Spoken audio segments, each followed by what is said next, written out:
Assalamualaikum warahmatullahi wabarakatuh.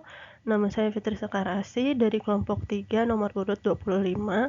Saat ini ingin mempresentasikan hasil analisis studi kasus tentang pembangunan bangunan gedung dan kawasan kantor Kementerian Koordinator 3 Kabupaten Penajam Pasir Utara, Kalimantan Timur, khususnya pada tahap operasi dan maintenance.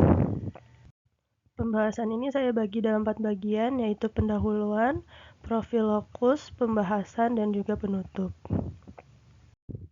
Latar belakang dari studi kasus ini adalah bangunan gedung merupakan sektor strategis dalam mendukung pertumbuhan ekonomi, sosial, dan lingkungan yang berkelanjutan. Pengawasan memegang peran penting untuk memastikan pembangunan sesuai dengan ketentuan teknis, standar mutu, prinsip keselamatan, dan keberlanjutan. Maksud dan tujuan dari studi kasus ini adalah peserta mampu menginternalisasi materi pengawasan mutu pembangunan bangunan gedung dalam konteks nyata di lapangan.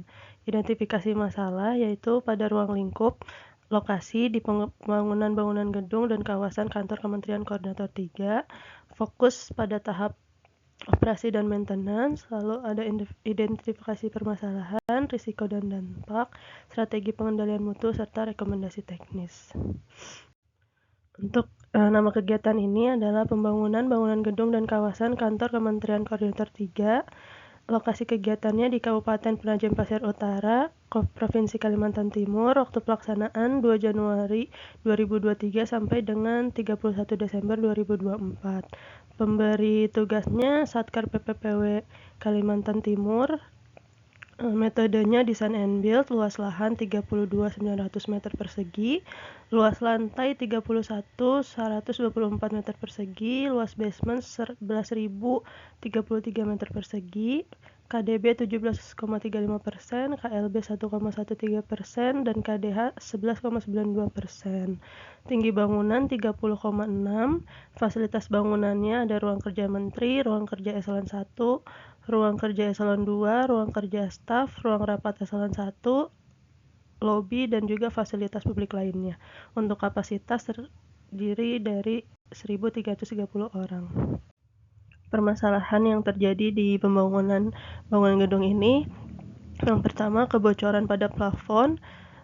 Kebocoran dan rembes di area plafon ini hampir terjadi di seluruh lantai, dengan area yang paling sering terdampak adalah di toilet, ruang kerja, dan juga area rapat.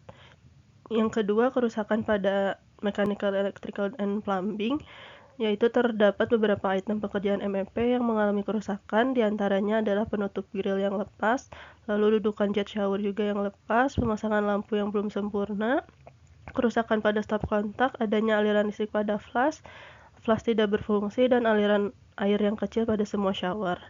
Yang ketiga, finishing dinding tidak sempurna, yaitu terdapat beberapa area di mana pengecatan belum dilakukan secara merata. Selain itu, terdapat beberapa area dengan kondisi wallpaper sudah terkelupas.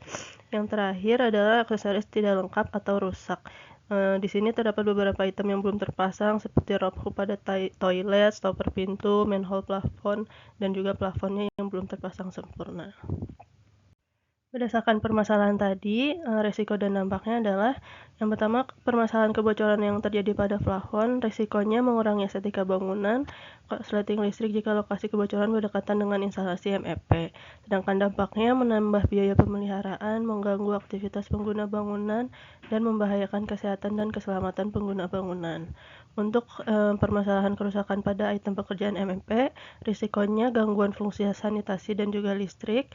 Dampaknya berpotensi menambah biaya pemeliharaan, ketidaknyamanan pengguna, serta membahayakan kesehatan dan keselamatan pengguna bangunan. Pada permasalahan finishing dinding yang tidak sempurna, risikonya mengurangi estetika bangunan, dan dampaknya adalah ketidaknyamanan untuk pengguna. Permasalahan yang terakhir, aksesoris yang tidak lengkap atau rusak, risikonya mengganggu akses maintenance, dan juga mengurangi estetika bangunan. Dampaknya proses pemeliharaan menjadi maksimal dan juga meningkatkan biaya pemeliharaan.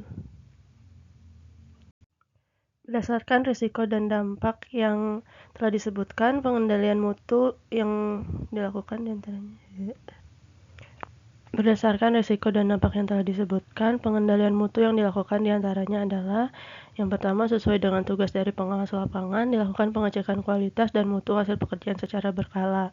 Hasil pengecekan tersebut dilaporkan secara tertulis kepada pemberi kerja. Yang kedua, berdasarkan laporan dari pengawas lapangan, pemberi kerja memerintahkan kontraktor pelaksana untuk memperbaiki kerusakan atau kekurangan sesuai dengan laporan. Yang terakhir, kontraktor pelaksana melaporkan hasil perbaikan kepada pemberi kerja. Dari pembahasan tadi, simpulan yang dapat diambil adalah yang pertama, permasalahan mutu yang terjadi pada tahap operasi dan pemeliharaan mencakup kebocoran plafon, kerusakan item MEP, ketidaksempurnaan finishing, dan aksesori yang tidak lengkap atau rusak. Yang kedua, permasalahan-permasalahan tersebut berpotensi menimbulkan risiko keselamatan, gangguan fungsi bangunan, ketidaknyamanan pengguna, dan peningkatan biaya pemeliharaan. Yang ketiga, pengawasan mutu memiliki peran penting dalam meminimalkan dampak negatif melalui pengecekan berkala, pelaporan hasil pengawasan, serta tindak lanjut perbaikan oleh kontraktor. Yang terakhir, diperlukan peningkatan koordinasi antar pihak terkait dan adanya acuan standar operasional yang jelas dalam kegiatan operasi dan pemeliharaan gedung. Rekomendasi untuk kegiatan ini yang pertama, untuk memudahkan proses operasional dan pemeliharaan, maka diperlukan perbaikan dari semua defect list yang disampaikan. Yang kedua, setelah perbaikan dilaksanakan, perlu dilakukan pelaksanaan uji fungsi atau commissioning terhadap seluruh sistem mekanikal, elektrikal, dan plumbing sebelum bangunan diserah terimakan. Pengujian ini penting untuk memastikan bahwa seluruh komponen berfungsi sesuai spesifikasi teknis. Yang ketiga, diperlukan penyusunan SOP yang nantinya akan menjadi acuan bagi pengelola bangunan dalam melaksanakan operasi dan pemeliharaan bangunan. Yang keempat, diperlukan pelatihan teknis kepada pengelola gedung terkait prosedur pemeliharaan preventif, penanganan darurat, dan penggunaan sistem bangunan berbasis teknologi. Yang kelima, menyediakan aplikasi atau formulir pelaporan yang dapat diakses pengguna atau pengunjung gedung, di mana pengunjung dapat melaporkan secara langsung masalah yang mereka temui untuk ditindaklanjuti secara cepat dan akurat. Yang terakhir, melaksanakan audit mutu internal terhadap kondisi bangunan setiap 6 bulan sekali sebagai bentuk evaluasi dan perbaikan berkelanjutan. Sekian yang dapat saya sampaikan. Terima kasih atas perhatiannya. Wassalamualaikum warahmatullahi wabarakatuh.